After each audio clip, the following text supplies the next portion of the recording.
If you started attending cons fairly recently, you probably noticed a few odd things on the con rules page. A few notable ones repeated with every con being no signs, no rollerblades or skates, no yaoi paddles. Don't worry, I'll talk about that one in another video. And no glomping. Glomping? What is glomping? Is it dirty? And why is it banned from basically every con in the US? Well, I'm going to dig into that today. Hello, my demons and desserts. Welcome to my channel. My name is Blondie Sunday, but you can just call me Blondie. If you're new here, I'm your sweet and seductive succubus host, here to dish on the history of nerd culture and the strange stories that have cropped up on the internet over time. Today, I'm here to talk to you about the glomping phenomenon that happened mainly in the anime convention scene due to it appearing in animated Japanese cartoons themselves. Now, what is glomping? Let's go back to an ancient time, known as the early 2000s. Picture it. No Crunchyroll. You had to watch your Naruto on Toonami at 6 p.m., and your choice of anime was limited to what Cartoon Network wanted to show. However, if you enjoyed getting blue-balled, you could go to YouTube and watch whatever you wanted in 7 to 13-minute increments, with the potential of the final part of the episode being nowhere to be found. It was a savage time, but we managed.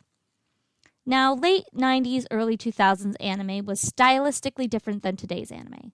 It had drastic tone changes to differentiate from comedic and serious moments, gags based on Japanese wordplay, and visual emotional cues to oversell the reaction of a character like the sweat drop, angry vein, or classic anime fall.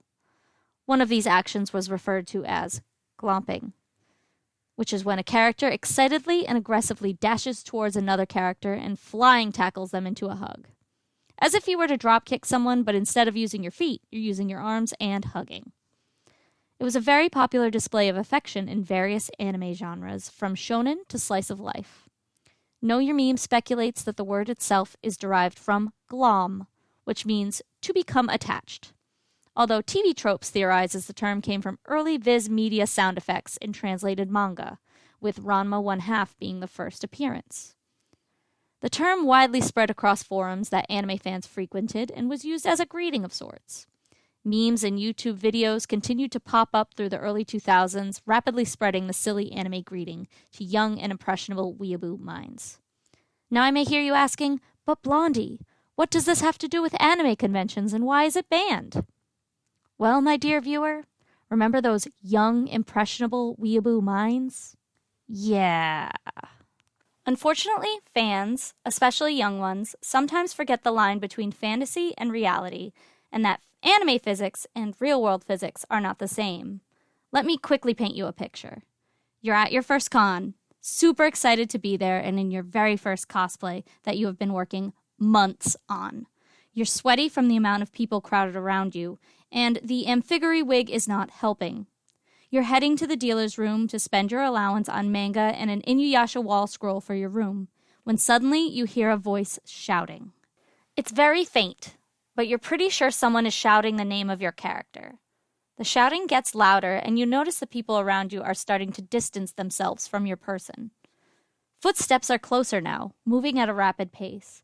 A thin, nasally voice shouts your character's name, adding kun or chan to it to express their excitement.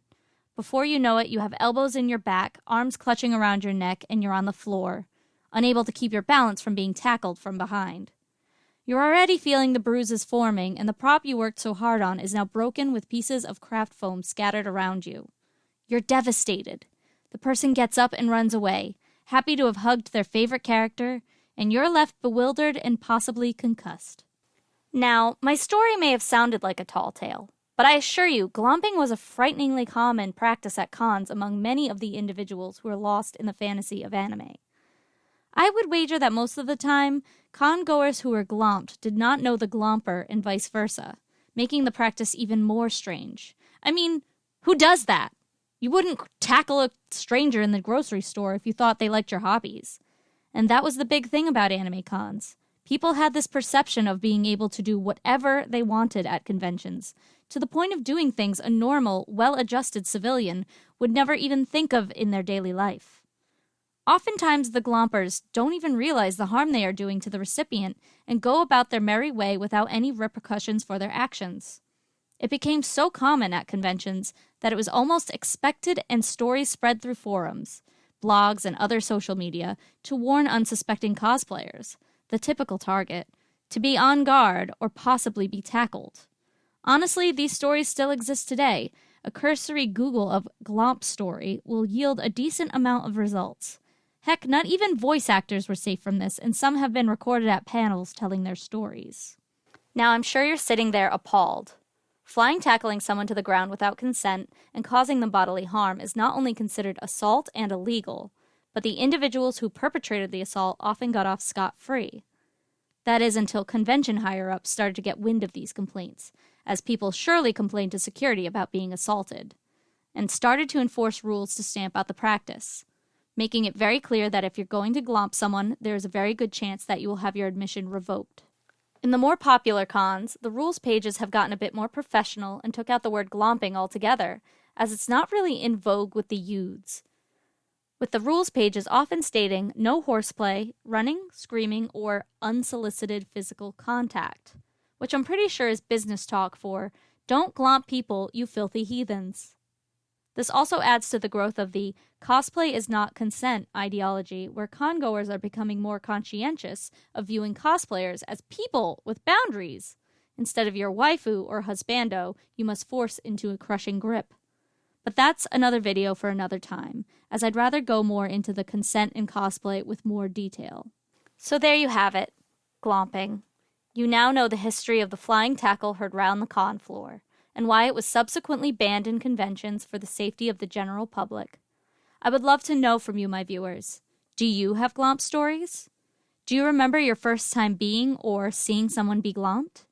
And if you have been, my sympathies are with you, and I hope it didn't cause any lasting damage. Let me know in the comments, as I'd love to hear from you. Don't forget to subscribe, hit the bell, whatever YouTube wants for the algorithm these days, and please remember, stay sweet.